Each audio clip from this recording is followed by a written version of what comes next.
I know we got meetings behind us. Senator Robinson, we got a quorum present? Okay.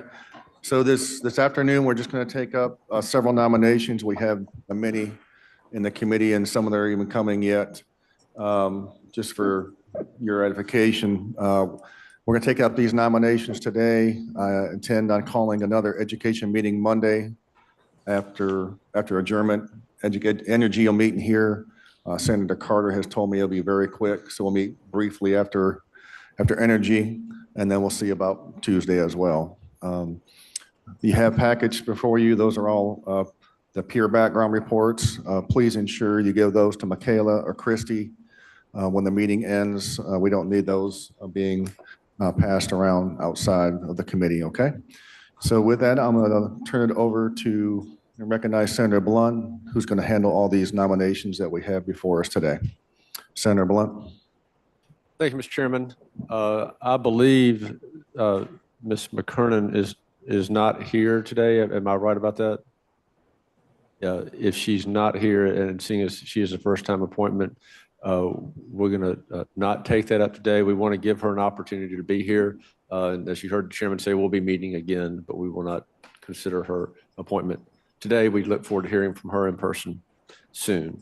But having said that, Mr. Chairman, I would like to go to Senate nomination number 44, Dr. Glenn East of Gulfport, and ask Dr. East to come up to the podium there, please. Many of you know Dr. East. He is a reappointment. He's currently serving on the board.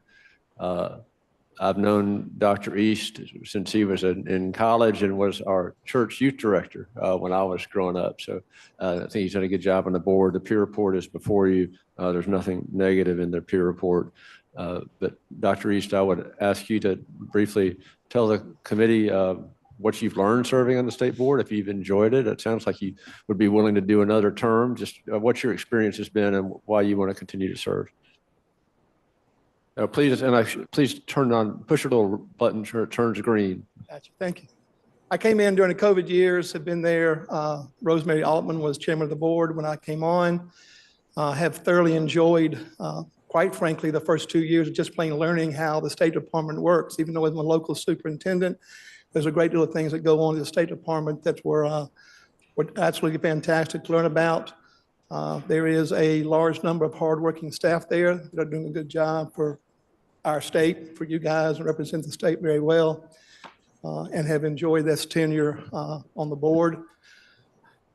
I was voluntold or elected, however you want to look at it, Mr. Wiggins, to be the chairman of that board for the last year. So I have been serving in that role, have enjoyed that. And we have 4 years of we've had 4 state superintendents in 1 year.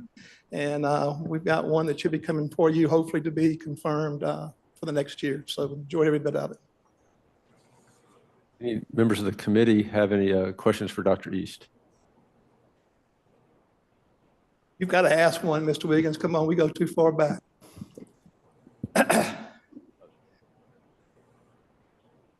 Well, I wasn't going to, but since you brought it up, I was going to ask this question. But I appreciate your service, and what I call your outside the box thinking has been very good. But you brought up about we may have a superintendent coming before us. We all know what happened last year. But what was learned, or how's it different this year? And also with that, I think part of it is continuing the success that we've had, the quote, Mississippi Miracle. What do you think about that? Good question. Let me answer the first one first.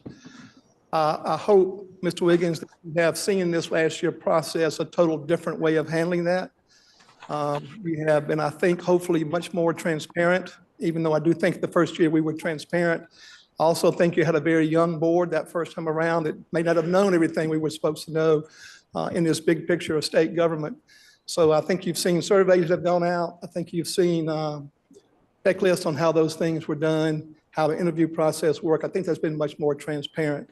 I do know that we ended up with some very good candidates, and I do think that you have a very strong candidate in Lance Evans, Dr. Lance Evans from New Albany coming to you. I will tell all of you, put your seatbelts on. He works kind of like I do and probably better than I do, quite frankly, on speed and getting things done for the children of Mississippi. So the Mississippi Miracle, I will tell you that it is now the Mississippi Marathon, I think is the terminology that we're using. I think you will see that we still continue to grow. I also need to make sure that we also understand that during those COVID years, with students being given that 1-year waiver, you have what I call in the Gulfport school superintendency world, a little bit of sugar. So you may see a flattening or maybe even just a little bit of dip that can soon be corrected. And I do know that Dr. Evans can get us, after getting this year out of the system, and I mean that through what we've gone through on the COVID years, I think you'll see a growth again and we'll keep moving forward. As you all know, the number one thing that we've got to focus on in Mississippi is reading.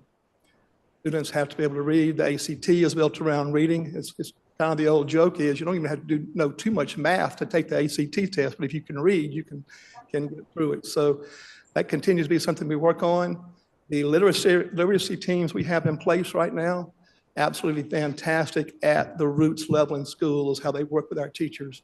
So hard to predict what a whole bunch of 5-year-olds through 18-year-olds will do, but I do think that you'll probably see a little flattening, maybe a dip, and then we'll pick right back up. Just like you would in the business, there's always going to be that year that things are somewhat flat. But again, we may surprise ourselves and keep moving forward. Thank you, Senator Wiggins. Senator Delano, I recognize you for a question. Thank you. First of all, I would be remiss if I did not point out and recognize the fact that Mr. East has been a mentor of mine, or at least I've considered him a mentor for a number of years. We've had some pretty difficult conversations over the years while I've had to get caught up to speed on the challenges that our public education system has met. And you've always been a great resource for me, and you've helped me understand some difficult and complex issues that we've dealt with. And I appreciate everything you've done for my constituents and our constituents on the coast by raising and elevating the level of commitment to public education, and your center of excellence or your district of innovation has really set a bar for everybody, not just in South Mississippi, but across the state. So I want to say thank you for that, and I appreciate your willingness to continue to serve in your capacity at this time. My question goes to what position do you think, has the board taken the necessary steps to ensure that districts are utilizing the technology that we brought to the rest of the state or to the majority of the state during the COVID years to not just fully implement a digital type of a platform, but to replace those products and those items and those devices to better enhance learning opportunities for students and school teachers for the foreseeable future? Yes, sir. You need to know that curriculum and that work is being done through RCU at Mississippi State, which is going out there doing the training for that. The board is in support of that work. Not going to deny that as these devices go off, there's probably going to need to be some help with some school districts to fund those going into the future. But I will tell you that I think we are definitely, as a state, from what I'm getting from reports from our team, better prepared that if another situation like happened for the COVID year comes around, we are better prepared mentally and physically and also equipment-wise to do that work. We scrambled. Even some of us that had some pretty good stuff scrambled to make that work during COVID. So I do believe that it's continuing. The coding classes that we're doing, we've had big conversation with those over the last couple of years before that passed, is being implemented very well in most places. I can't, when you say very well, I know that the group that I hang around with most closely is being very well implemented. On the state board reports, we're hearing that constant use of that equipment. But I do believe that sometime in the future, you've got some school districts that the replacement piece is going to be a struggle.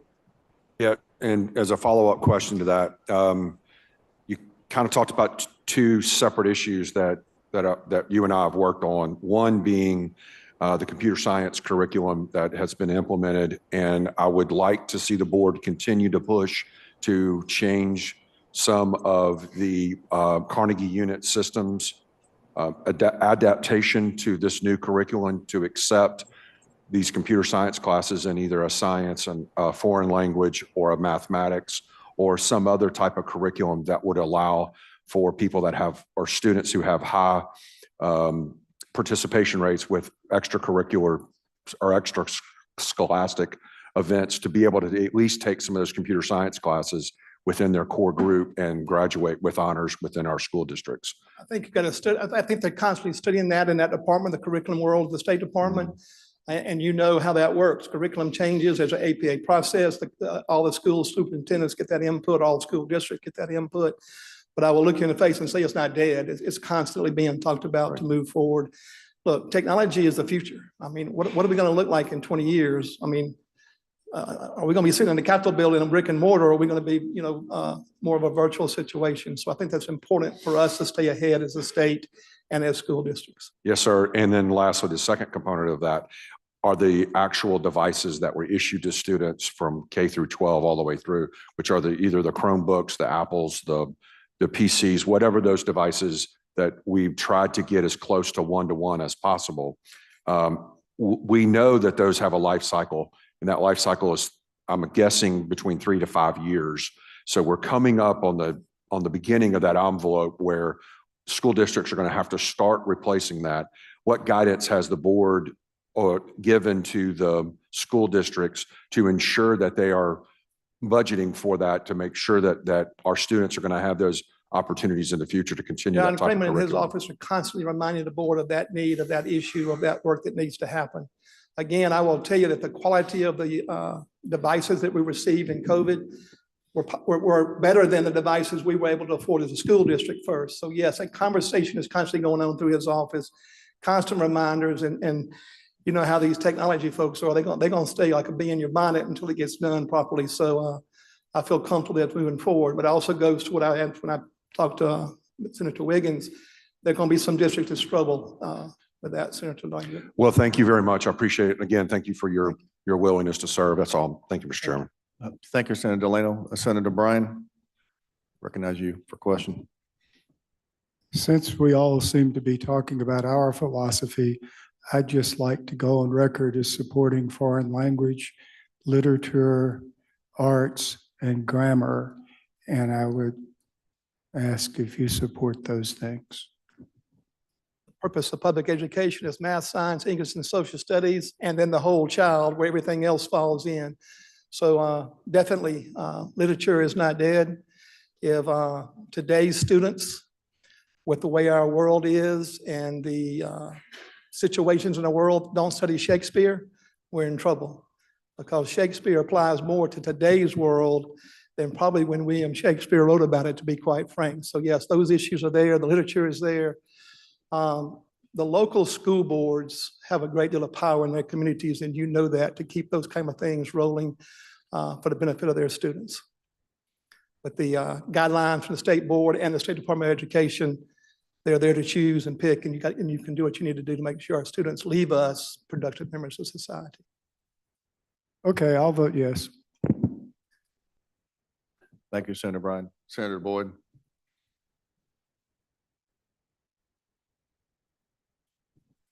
You have 4 years of experience under your belt. And so I know there's some things that you probably didn't get to accomplish that you would like to see accomplished over these next 4 years. Can you tell us briefly what those things are? Tell you, number one is we have a board strategic plan that is ending its 5-6 year stay.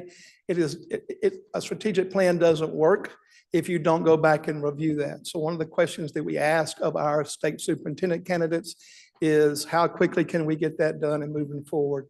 So that's really the one issue. The board works on policy. We speak as one voice as a group. We work on policy and that strategic plan. And it is definitely time to review that, to look out 10 years from now on that plan. So that's the number one thing that needs to be done. And we have made sure our candidates and the one we're recommending to you guys understands that strategic plan's got to be looked at. So. And my second thing is really more of a statement and asking you to give some special emphasis to this. I'm the parent of a child with special needs. I have long been an advocate working with school districts and with families and issues of special needs. We have not made the progress in this state that we should have done in special education. We still have a number of districts, and we have some great districts. We have some fabulous districts that understand that we need these children to be able to be employed, to attain their highest success levels as possible. But then we still have some other districts in the state who almost warehouse these children. I am asking y'all to please put some special emphasis on this, and let's make sure that we are treating every child to get them to that maximum employment level as possible. I still have parents call me every week with different situations and all of that. It is a difficult situation, but I believe if we will work with these children, and other states have found this to be true, those same lessons will apply to the entire student body population. So it is a plea for me to tackle those issues. Thank you. Thank you for that. Yes, ma'am. Thank you, Senator Boyd. Senator Hobson?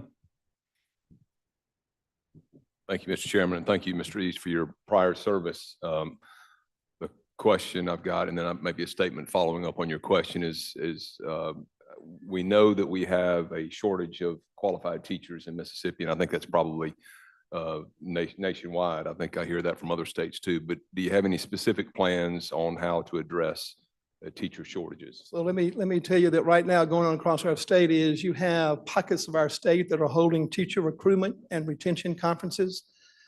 We are talking to the teachers that we have and asking, we want to retire you. How do we do that? How do we get your friends to go in education? And how do we do a better job of recruiting? And this room's going to laugh when I say what I'm fixing to say, but one of the things that we've discovered, the southern part of the state visited the St. Charles School District. And we asked the exact same question that you just asked. And the lady in charge of that district in human resources said, we are able to recruit teachers to the St. Charles Parish because we offer pet insurance. Go ahead and laugh. And then she followed up with, we got to understand this younger generation doesn't get married until their late 20s.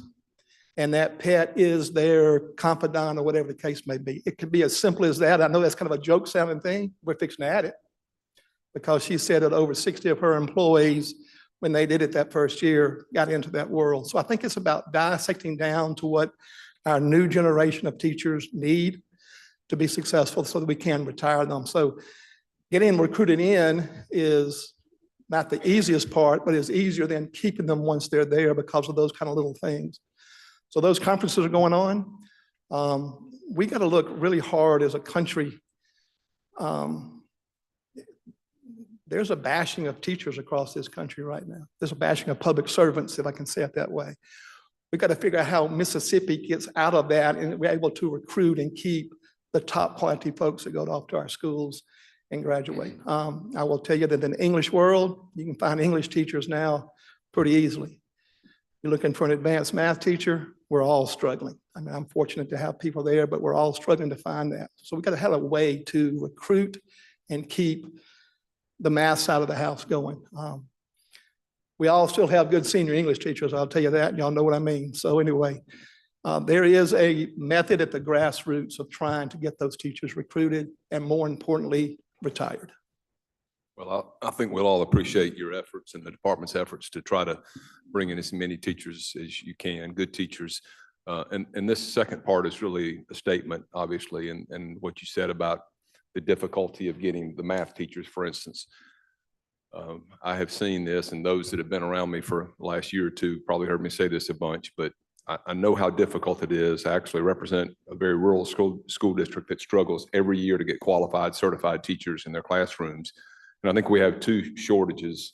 One is for the rural districts to be able to get a teacher, period, in some cases, and get a certified teacher. The second one that we see is for all districts to be able to get qualified advanced placement type teachers. You know, it's for no student should not be able to take a course because they can't find a teacher in that area. So this is where I'm going to implore you and the department to really look into something that Senator Delano brought up a while ago, and that is technology now affords us this opportunity to be able to get teachers anywhere. And I think that's where it's incumbent upon the department to be the leader in that.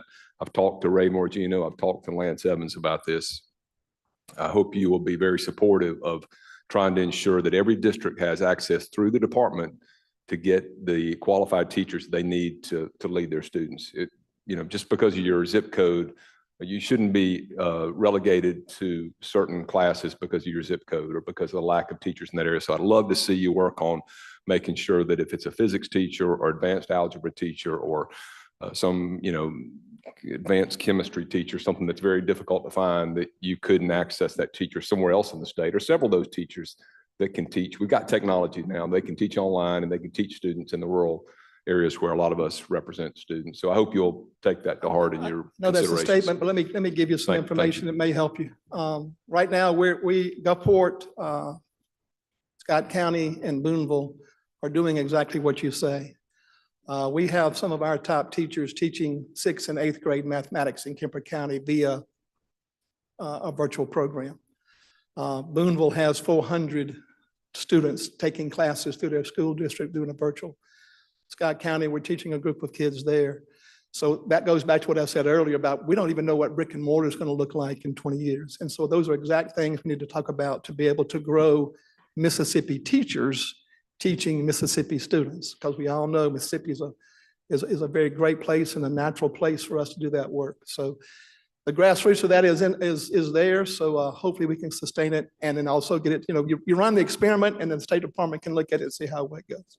One more, Mr. Chairman, if I may, and I knew Boonville and I thought Gulfport was doing that too, but we need more. And Yes, sir, we that's do. where the department needs to encourage that and lead on that, in my opinion, because it's really, we can't do it here in the legislature, and much better than we do who's capable and who's suitable to do this. And there may be incentives that can be offered. Certainly they ought to be offered, because if you're teaching remotely, there ought to be some incentive plan, and a district that can't find that teacher for that course can certainly pay part of that. But we need the department's leadership on that issue, and I hope you'll commit to doing that. Thank you. I believe that will come naturally, sir. Yes. Thank you so much. Thank you, Mr. Chairman. Yeah, thank you, Senator Hobson. Any further questions? Senator Simmons. Thank you, Mr. Chairman. I want to thank you for your service, but one question I do have is when you talk about mental health, a lot of time it's swept under the rug. But I want to know what's your position on mental health and how we can address that within the local school districts. So mental health, of course, coming out of COVID was exposed tremendously. I think there is a lot more professional development, both through the State Department and with local districts, on training all of us, not just our counselors, but all of us, signs, signals, and things we need to do. If there is a weakness, we have got to have more places to refer students that are beyond our capabilities. And I think the State Department can do that work at the local school. But after that, we've got to have some places who are more experts in handling the more severe mental health issues. But I cannot think of a school district that is not doing some type of an emphasis on mental health, especially in the wake of COVID and the home experiences and life experiences those students and their families have gone through.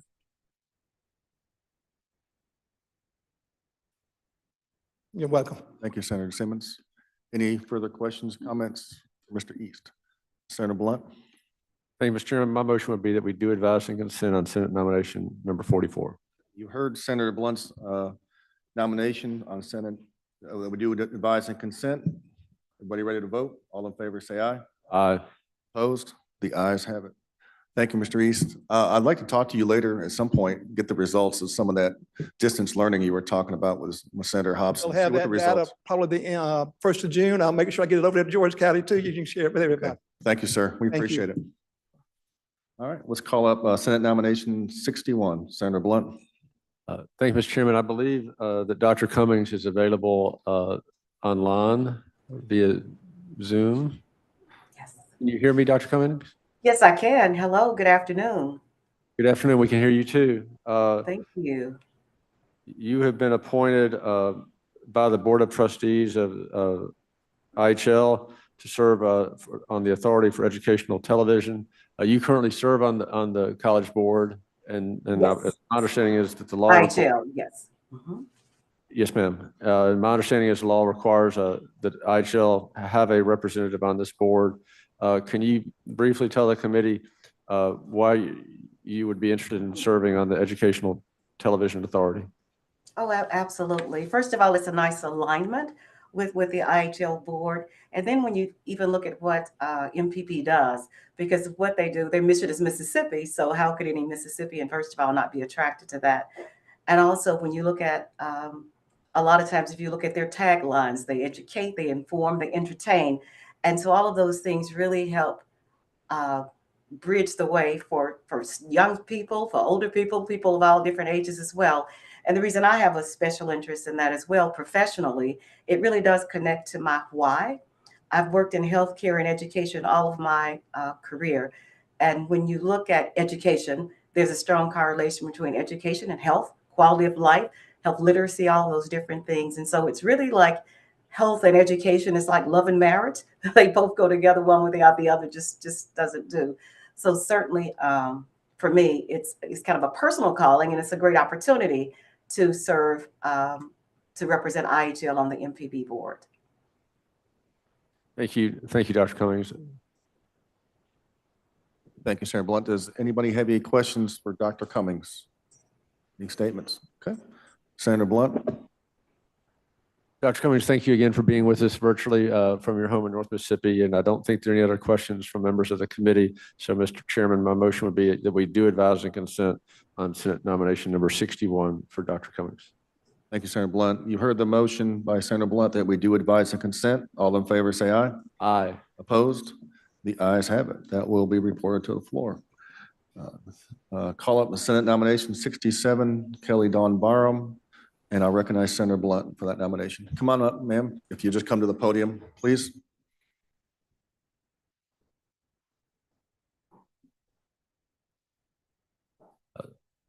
Thank you. Thank you for coming, Ms. Barham. I spoke to, I think your senator is Senator Younger. I spoke to him this morning. He had good things to say about you. You've been appointed by Governor Reeves to serve on the Authority for Educational Television, or MPB board. Can you tell us a little bit about yourself and why you're interested in serving on this board? Sure. First of all, good afternoon, and thank you for welcoming me here today. I am particularly interested as an educator. I have been teaching in the public schools in Mississippi since 1989, and 31 of those years have been at the Mississippi School for Mathematics and Science in Columbus, Mississippi, if you aren't aware of us. Anyway, we've heard about you this year. Thank you. Most recently, right?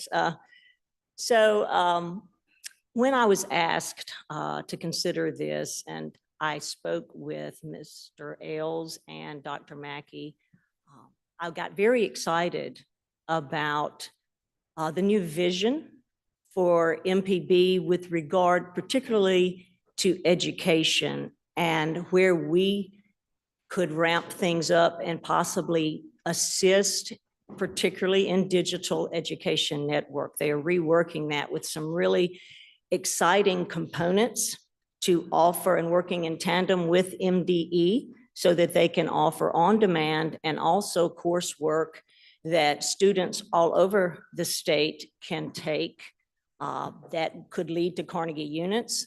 That could also be if they don't have that teacher. If that teacher's not available for that school district, we have highly qualified teachers all over the state who could teach through the digital education network. So that excites me, that sort of work, trying to find ways to head off the teacher shortage, the critical shortage.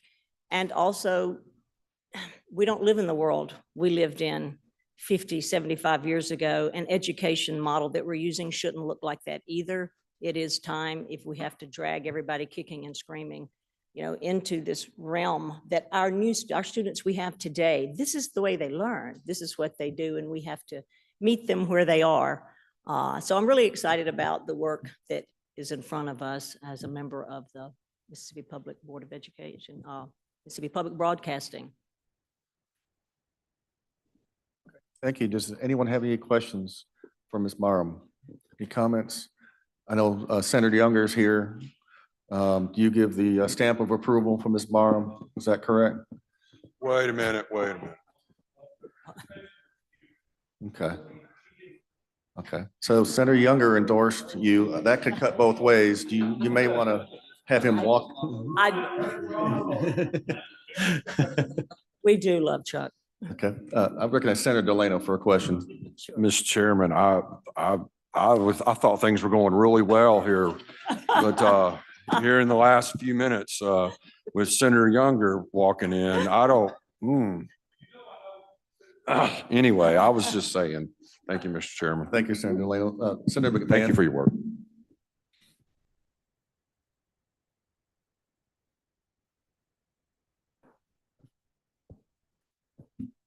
Ms. Barham, I just wanted to point out that the peer committee did a report that they did not show that you had a record, that you had not filed your economic statement of interest. And I just want to be sure that you take care of that. Okay. With the I ethics. certainly thought I had done that, so You- yes. And you may have, at the time they completed this, they may not Okay. have found that. Okay, Okay, sure, no problem. thank you. Thank you, Senator. Any questions or comments for Ms. Barham? If not, Senator Blunt, you have a motion? I move that we do advise and consent on Senate nomination number 67. You heard the motion by Senator Blunt. Everybody ready to vote? All in favor, say aye. Aye. Opposed? The ayes have it. Thank you, Ms. Barham. Your nomination will be reported to the floor and we'll take it up there. Thank you, ma'am. All right, on the last item on the agenda, Senate nomination 81, Benjamin Blue Ben Morgan out of Laurel for the Mississippi Charter School Authorizer Board. Please come on up here at the podium and I'll recognize Senator Blunt. Thank you, Mr. Chairman. Thank you, Mr. Morgan, for coming up from Laurel to be with us today. The governor has appointed you to serve on the Charter School Authorizer Board. Please tell the committee why you're interested in serving on the board and what you see the role of charter schools to be in the state. Thank you for having me. My name is Ben. Excuse me, Mr. Morgan, is your light on out there? Is on. Let me Okay. step to it a little bit. Thank you. Is that better? Yes, sir. Thank you all for having me. My name is Ben Morgan. Part of the reason I'm interested in serving in this capacity is I work in the private sector as an attorney, and I have been involved. I've been involved in different educational matters in that in a variety of different circumstances. And so that's something that I've enjoyed working in in my job, but it's also something I care about deeply, especially with my own children and any of the other children that I know. So when I was asked to consider doing this, it was certainly something that I was interested in participating in. With respect to charter schools, just in general, I certainly am in favor of parents having as many options as possible, I guess is the best way to say it. And so to the extent that's an option for some parents, certainly not all parents in a particular area, if that's something we can provide as a state, then it's something I'd be willing to be a part of helping facilitate. Thank you. Any questions for Mr. Morgan? Where did you go to law school at, Mr. Morgan? Mississippi College School of Law, right? across. Okay, well, that seals it right there. All right. You're fortunate or unfortunate, the fact you have many attorneys on the committee, Mr. Morgan. So, Is what it is. any questions, any comments? Senator Parker, one of the few non-attorneys on the committee. Yeah, Mr. Chairman, I will say that according to my math here, that the non-attorneys do have the attorneys outnumbered today on the committee. So you may want to keep that in mind as we proceed here. But to the same point that Senator McMahon made earlier, in our packet, there is a notation that the economic interest statement needs to be completed. So, and again, you may have already done that, but just, to bring that to your attention bring it up on the floor. Just if you would get with the chairman, make sure that is complete. That will finalize what I think you need to I received fulfill. some information on that recently, and I will wrap it up very quickly. Thank you, Mr. Chairman. Thank you, Senator Parker. Senator McClendon? Thank you, Mr. Chairman, and thank you for your willingness to serve. I have one question, and you mentioned school choice. How do you feel about if a school district wants to opt out of school choice? Their district would not want to be part of that. Sir, I haven't given that particular issue much thought. As I've been practicing law, I've not run into that issue in particular. And with the charter school information, that I've been given thus far, although I know I'm very new to it and learning about it. I haven't bumped into that issue yet. I think just as a general matter, speaking as a parent, I think I'd want all the kids to have as many options as possible. How that plays out and all the ins and outs of that in a particular state or a particular district and all of that, I think there's lots of ways that can maybe work. Sure. Thank you, Senator McClendon. Senator Wiggins? Thank you very much. So my question, if my memory serves me, the last rankings that came out of the charter schools, they didn't fare too well. I support the charter. I voted for it back when we did that. But I think we're at a point where we need to see improvement. What ideas or what would you respond to that about how we can get these charter schools that are not performing? And my recollection is they were D and F up to par. No, it's a great question and a good point. As I mentioned earlier, I'm still very new to getting into all of it. So I know some, but certainly not all.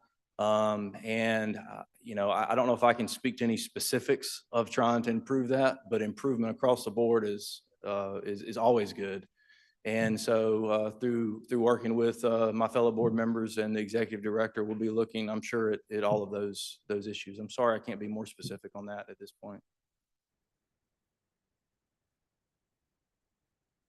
Well, just a comment. I think that's extremely important. Sure.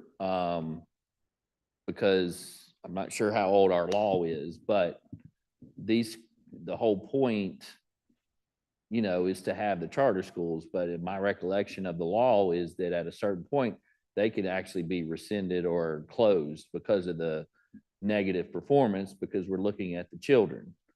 And so I think we're pretty much at a critical stage as it comes to those particular schools. So yes, if y'all could make that a priority, I think that's that important. Certainly. Thank you. I think just to follow up with Senator Wiggins, there's at least one school that may need to have their charter rescinded. There's another school that has very low enrollment. And so I guess the point is, if we need you to go on that board and have the courage to make a tough decision to rescind that charter. And I don't think we have seen that potentially at this point, but if it does come up and it's an option available to you, that we trust you to make that decision by confirming you to the board, and we hope that you could support and make that tough decision. So is that something you're willing to do? Oh, absolutely. We'll look at all of the options, what's on the table, and take it as a case-by-case basis and make those decisions. All right, thank you. Any further questions, comments for Mr. Morgan? Senator Blunt, you have a motion? My motion is that we do advise and consent on Senate nomination number 81. Okay, you heard the motion by Senator Blunt. All in favor, say aye. Opposed? The ayes have it. Senator Bryan, you have a comment, question? Mr. Morgan, your nomination will be reported to the floor, and we'll take it up by the end of the session. Thank you, sir. I was just going to point out something about the peer committee form, if I may do so quickly. There's a question on this form which says, have you or your spouse, comma, during your marriage, comma, had any civil suits brought against you? That obviously is asking about whether the nominee has had civil suits brought against him or her during his or her marriage, with no reference to suits prior to marriage. However, on the following line, where they ask about liens, showing they can actually use proper grammar and sentence structure, they say, have any liens or civil judgments been taken against you, comma, your spouse during your marriage, comma, both of you jointly, comma, or any of your businesses? And so I just want to again make the point that there is a purpose in paying attention to where one puts commas in sentences. And also, for reasons escaping human understanding, the peer committee is using smaller print than they used to. Well, thank you, Senator Bryan. If the peer committee is listening in to this hearing, we ask that you take note of Senator Bryan's comments and make corrections accordingly. Thank you. Hear a motion for rise and report? All right, thank you.